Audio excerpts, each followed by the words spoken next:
My name is Pierre Seguin, CAD instructor and support staff for the Engineering Graphics course at the Royal Military College of Canada. I should remind people that SolidWorks is used for all the methods. The explanation in the presentation might work on other platforms as long as the software allows configurations and has a Deform tool that works in a similar way. This system is the most simplified and user-friendly that I was able to achieve and might be useful to a wide range of CAD users instead of being limited to CAD instructors and textbook publishers. If you don't know how to set the Universal Master Sketches system, please refer to the presentation 4A. Don't forget to save the file under a different name to preserve the basic construction for future use. This is the Oblique configuration. So I will switch to the normal configuration before inserting a part.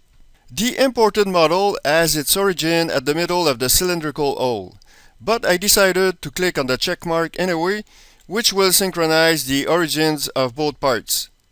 With the measuring tool, I found a distance of 32 mm between the front plane and the frontmost face of the object. The next step is to simply use Insert Feature Move Copy to move it along the Z-axis, ensuring that all the material of the model is behind the front plane. This is important because the deformation starts there. Now it is time to change the oblique configuration to apply a uniform deformation to the body. Since the total depth of the model, 64 mm, is less than the system sketch for the depth, I didn't bother making an equation. Keep in mind that in cases where the model is deeper than 100 mm, the match would be critical. Looking at it from the front view orientation reveals the oblique projection, and switching to the normal configuration confirms that the part is undeformed. After returning to the oblique configuration, make drawing from part is selected and the view placed on the page. As can be seen, holes placed on top are properly deformed.